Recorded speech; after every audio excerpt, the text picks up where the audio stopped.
Welcome, welcome. Come out of the rain. Come inside, come inside. Come in. Dry off. Please sit. Would you like some coffee or hot tea, my friend? Welcome to a safe, sacred place where we speak of unity, love, and light of our one infinite creator. Blessings. Welcome, my sisters and brothers. I am Robert, humble messenger of the Law of One. It is my pleasure to share with you conscious channeling of LL research. The question today for QO has to do with catalysts and determining what our catalyst is. We would like to have some information upon how we can determine what it is that is catalyst in our life and what we should be focusing on. The second part of the question has to do with the way catalysts can be processed. When it is successful, it seems as though the success comes from being able to look at the catalyst with a light touch. Being able to look at it as catalyst and develop a certain sort of tolerance and patience with it as one works with it. And catalyst which has gone awry, as Ross said, tends to cause in us the feelings of frustration and anger and doubt and depression. So we would like for QO to give us a bit of information about how to stay on the track where we develop the qualities of tolerance and patience, and how to avoid the frustration and the anger. We are those known to you as the principle of QO, and we greet you in the love and in the light of the one infinite creator in whose service we are. It is a great privilege and blessing to be called to your group this day, and we thank you with all of our hearts. To be able to be a part of your meditation and to share our thoughts with you is, to us, a powerful help, as it enables us to share our service as we hope to do when we chose to undertake this time among your peoples. It has never been more pleasurable to undertake service to those of planet Earth than when we speak with this particular group, and we thank you for maintaining the eagerness and the openness for truth that creates the vibration which calls us to you. As always, we would ask, in order to preserve free will, that each of you guard your own powers of discrimination carefully and use them well as you listen to those things which we would say to you this day. It is important to us that you realize that we are not authorities, but rather your companions upon the way. Your query this day is interesting to us, and we thank you for asking us to speak about the subject of catalysts. The message which we have to offer to those who would hear our voice remains very simple. There is a vibratory nature to creation, and the various fields of energy which comprises all of the complex parts of all of your bodies, be they physical or metaphysical, vibrate at a certain, shall we say, series of harmonics. Series of harmonics which in total add up to the complex of vibrations, which is as an orchestra playing your song. We recognize each entity's melody fairly well. It is a signature like no other in its completeness. So each of you is a vibration that is at some harmonic, in general, with those about you. So each of you is a vibration that is at some harmonic or harmony in general with those about you, with the groups that comprise your planetary sphere, and with the Creator and the creation as a whole. These vibrations are disturbed or changed by any number of stimuli on any number of levels. Speaking of the physical body, the mental, the emotional, the spiritual, and the inner bodies all together. Catalyst, then, is a term to use to describe that which, while being unchanged, creates changes in this complex of energy fields and the vibrations thereof. Within a chemical experiment, there is a little arrow that is used to indicate that catalyst only goes one way. A chemical reaction does not go forwards and backwards. It only goes forwards. And so it is with the catalyst that you experience. One cannot go back. One cannot look back. One cannot go back. One cannot possibly repeat one's experiences. One shall indeed meet each experience again, but it is a spiral of experience and catalysts, and experience and catalysts. And each time you meet the same type or class of catalysts, you have a new opportunity to recognize the catalysts, to locate the trigger of the catalyst, to examine the equation of the catalyst which is going into the chemical experiment, what's being cooked, and what comes out at the other end.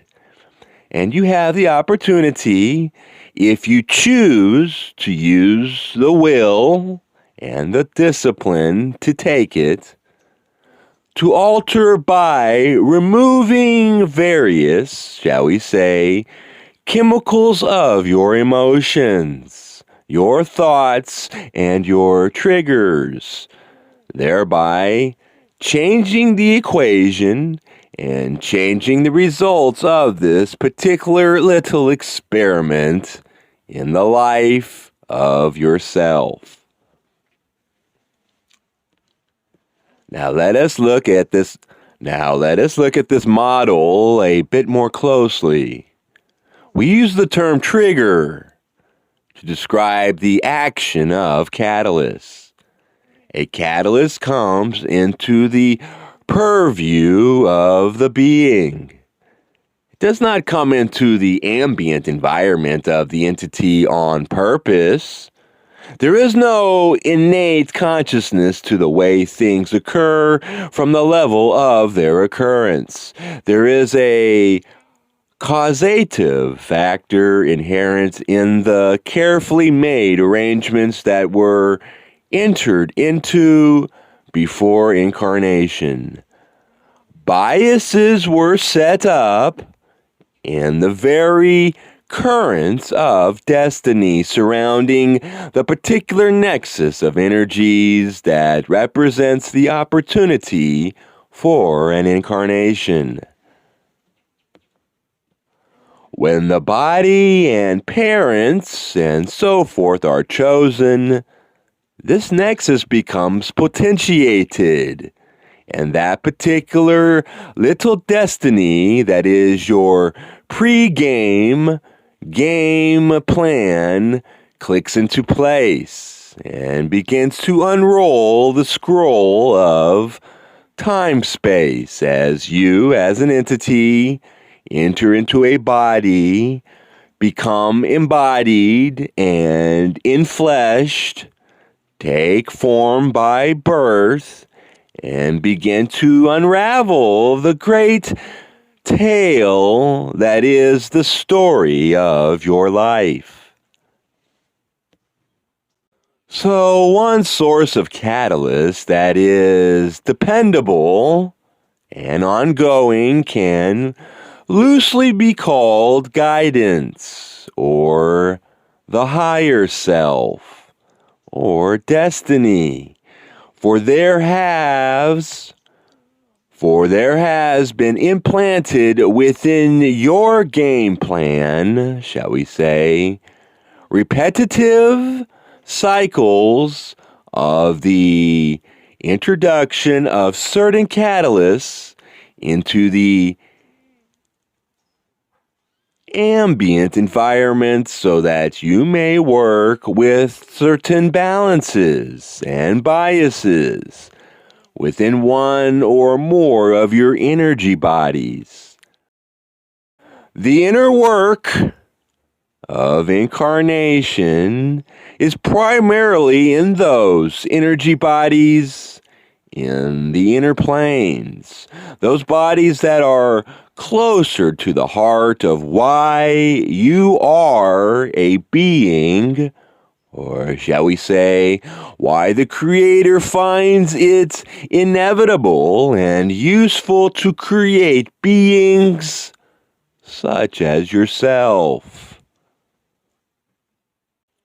That is one source of the catalyst, and as you can identify those repetitive types of catalysts that point to incarnational level lessons, you as a seeker can begin to see into the game plan, to begin to think not like the victim of circumstance, but the person who planned all this and finds that certain things have simply slipped his or her mind. If you can find this attitude in terms of stress that you really have responsibility for this situation, but my goodness, you seem to have forgotten just a bit of the pattern, and now there is work to do. Then you may do the work of identifying catalysts, locating the trigger, and to the extent possible in situations, doing what you can to remove the trigger or to alter the circumstance. You have become far more a person of power than you were before. Every time you were able to identify the catalyst and the trigger within you, that caused an otherwise harmless detail to become powerful in your life, you have learned about yourself and have begun to take responsibility for learning in a conscious way what you would inevitably learn without consciousness, no matter what, by the sheer pressure of repetition. Hear me, sisters and brothers. Each time you are able to get on board with the game plan beforehand or during the catalyst coming up, you become more able to retain your power. And eventually you become able to use that power wisely and with compassion. And this is particularly important regarding yourself, although it is very helpful when you may have achieved that same compassion for others. In the case of the identification and the working with catalysts, the primary player in the drama is the self, and therefore the entity to be forgiven, accepted, and loved unconditionally is yourself. We speak in terms of power here, because when catalyst causes one to react, the catalyst, innocent though it may be, and unasking a power as it is, has the power. It is only a person. It is only as a person begins to be able to see into the process of these repetitive catalytic testings or introductions of catalysts into the environment that one begins to be able to settle into a relationship with catalysts, which sees catalysts, destiny, and unexpected events in general with an eagerness and a freshness of attitude that invites that which is to come and looks forward to the next lesson, the next test, the next introduction of discomfort into an otherwise serene atmosphere. Within the confines of your illusion and the life which you experience consciously, awake and working with your day, there is a tremendous amount of power in becoming eager for that next piece of catalyst. When you at last find an appetite for change, for learning, for newness, then you are more able to invoke discipline when it would seem that difficult or unpleasant circumstances arise. Admittedly, as we gaze through this instrument's recent recollections, we can see that it is not always an easy thing to create the environment for the self that is a safe environment for total honesty in looking at the catalysts of the self. It is often a lowering experience in terms of what this instrument would call ego, to look into the mechanics or the psychology of the self, to see just how vulnerable the self is to catalyst, which is at the level of the teenager or the child or even the toddler in some cases. And yet each entity retains all identities which have not proven themselves useless in terms of producing further learning. So until you as an entity are through, completely through, with learning all of the lessons that are possible to learn within incarnation, you shall, according to the prerequisites of your own game plan, receive the spiraling, cycling opportunities to react to the catalyst. It shall come around again and again. This is not a ploy to drive the spiritual seeker crazy. It is a necessary way of checking the self to see where the self truly is, where the feet come down on the road in any given incarnational lesson. Thusly, catalysts may eventually, in a certain way, become that which enters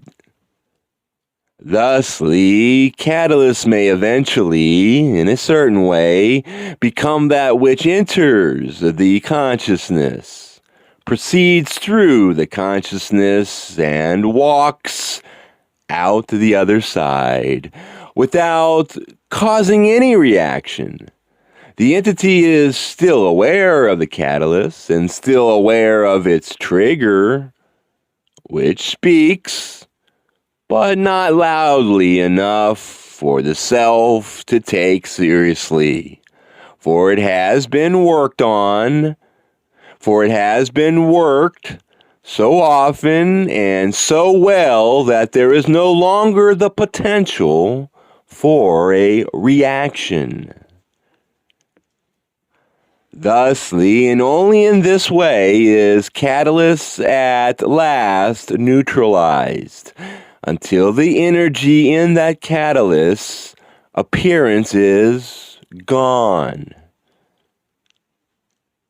Until the energy in that catalyst's appearance is gone, it will continue to be work.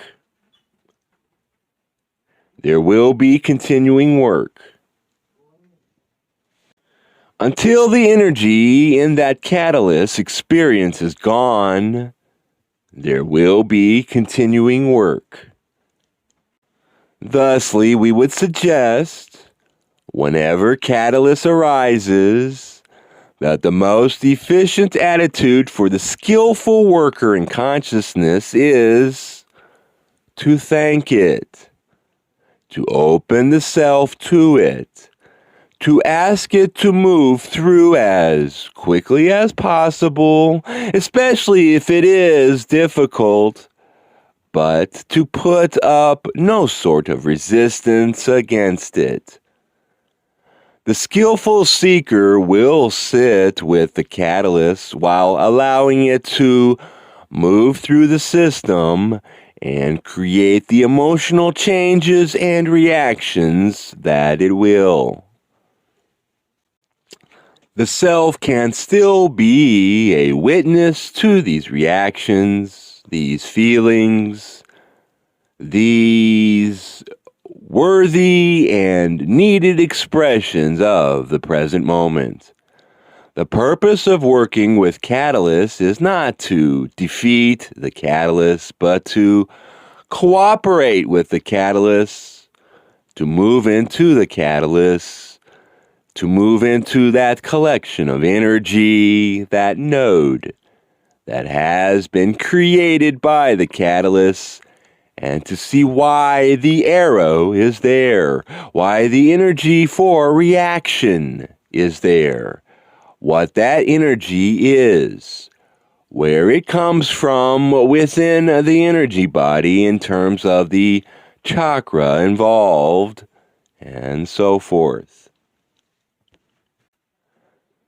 Then find that trigger, find that wounded part of the self that is not comfortable yet with the self, and look at that trigger to see how deeply it goes into the self, and ask it once, and ask it once again. For those to whom we speak have in many cases identified several of the kinds of catalysts of which we speak, to enter into understanding it more and more, not to get rid of it, but to learn from it, to absorb it, to be it. In the surrender to this node of concentrated energy, there is a magical component that increases as there is an increase in the confidence and faith within the seeker in the process that has been engaged by the activation of the catalyst. There is tremendous power in knowing why something is happening to one. Not in knowing what provoked a certain person to do something or what strange machinery created a coincidence that is complex and deep, but rather knowing that one is in good hands. One is in the hands of guidance and having faith in the process that will deliver one at the end of that process to a greater gift to the Creator and a greater asset to the self, because the balance of the energy body that has been worked on has improved, has come closer to that which was hoped before incarnation. The question of how to recognize catalysts is almost that which we cannot answer, for it seems too simple a thing to need a response, and yet the query remains. And so we would simply say that when one's tenor of thought or one's mood changes, the changes are either inconsequential, inferior, and insubstantial, in which case there is no learning going on. Or they are more substantial, consequential, and meaningful, in which case there will be a plangent note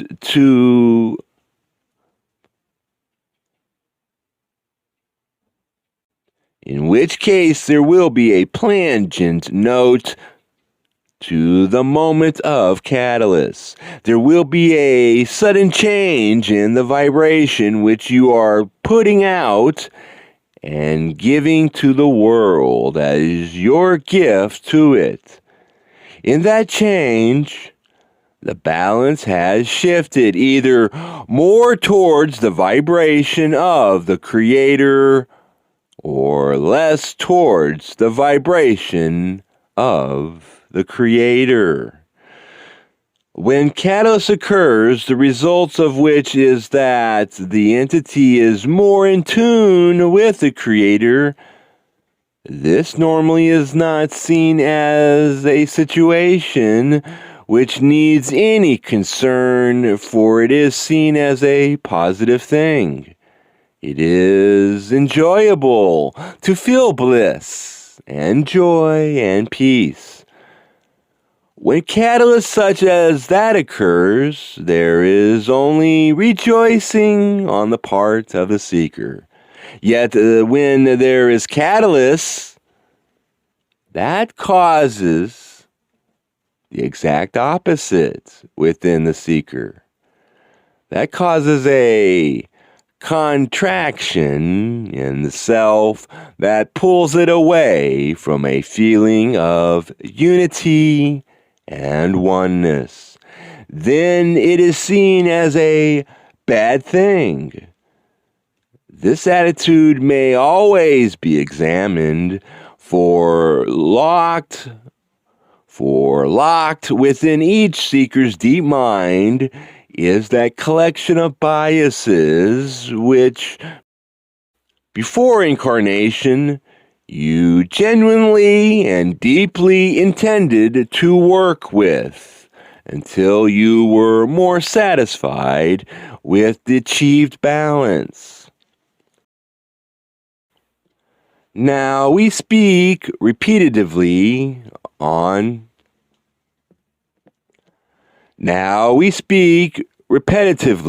of balance, and usually it is a balance that is between love and wisdom, between the green ray and the blue, indigo, violet trinity of rays. It is very attractive to many wanderers, especially in incarnation upon planet Earth, to stay within the upper triad of energies, using this system of 7 chakras and an octave. It is similarly attractive to others who have come into incarnation from a point of different balance to lean into green ray, open heart, and to see everything in terms of keeping the heart open. Either focus, if taken to the extreme of not invoking the other, is unbalanced. So there are entities who are attempting to balance their energies more into the green ray, into the integration with green ray of their blue ray strengths. And there are others who are doing precisely the opposite, attempting to soften their green ray with wisdom. Perhaps this may help in thinking about this very interesting subject. To become able to work with catalysts, be unafraid of catalysts, refrain from contracting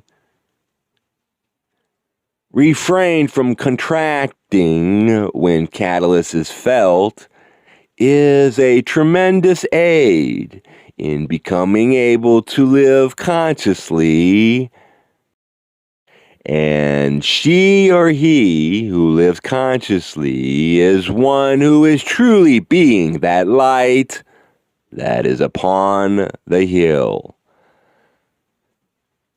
One who lives consciously is able to be more than one absorbed in a process, and perhaps that is what we might say about the light touch. It is a very absorbing process to become aware of the self, to become at last one who is living consciously, magically, positively, and constructively. This fascination, however, can blind one to the beauty, the wonder, the majesty of every moment that is lived, every heartbeat that is enjoyed, every tear and every laugh that is experienced. The gifts of life and thought are marvelous, and the more that it can be seen that this catalyst and these sometimes dreary processes are taking place in the Garden of Eden, and in beauty indescribable. The more that this sojourn in the valley of the shadow of death, as this instrument would call life, becomes triumphant, funny, wonderful, delicious, a thing of real splendor. This is the potential of each breath. That is the shadow of what is possible when one becomes fully conscious and is able to express passion and excitement and equanimity and simply becomes able to enjoy the show. For upon a very substantial level, it is a show. It is a production. And it is a performance. There is an endless search within each for reality, the reality of the self, the reality of the life, that which is the ground of being. You shall never find it. You can only find images of it. You can, however, be the ground of being. You can be the essence. You can be so much more than you can say. What can I say? And in many ways, the doing, the thinking, the working with catalysts, and the whole process is aimed at to delivering you at last to being. Lastly, you question concerning how to avoid bitterness and how to encourage the self not to use catalysts awry. That is perhaps a topic we may save for another day in terms of really moving into it. But in general, we may say that one is almost never able to see ahead of time, that one is going to be bitter. You can never see ahead of time that you're going to be bitter, defensive, angry, and so forth. So one is not able to defend against such times. They simply come upon one, and one finds oneself in the shadows and very unhappy for one reason or another, and in one way or another, depending upon the personality shell. When you're in this soup, there is no use objecting to yourself because you feel or because you're wet. Bitterness comes into the life because it is a way to keep the attention away from getting out of the soup. The energy of one who has run aloft, the energy of one who has run afoul of catalysts and is struggling can be focused in one. Listen to me. You can focus in one of two ways. It can be focused in trying to stay aloft, or it can be focused in trying to get out of that cup of soup. Climbing the slippery china walls of your cup of ramen noodle soup is not easy, and it requires far different skills than treading water.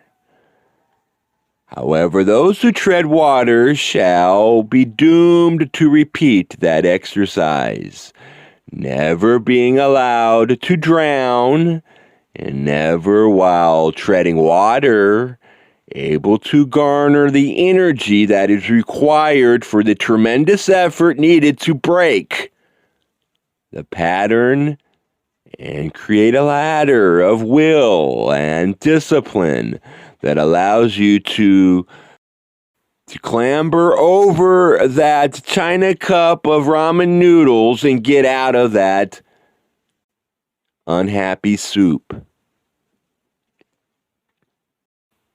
And replying concerning the difficulty that one is in, then it is to gather the energies and create, by will and faith alone, that ladder out of the situation and back to a sense of owning the self and not being a victim of circumstance. However, it is through such work that one is able to move through the refining fire, not burning to a cinder, but rather becoming more and more tempered, more and more burnished, and more flexible. And with that said, we thank you, my brothers and sisters. We thank each of you. This group is such a blessing to us, and it is such a pleasure to speak with you through this instrument. We thank you with all of our hearts and wish each of you to know that you are in our hearts. At any time that you wish to have our company during meditation, you have only to ask, for we are those who love each of you. Certainly the beauty of each of you is remarkable, and we thank you each. And we thank each of you for sharing the experience of this meeting with us. We leave you in the love and in the light of the one infinite Creator. Adonai, we are those of QO.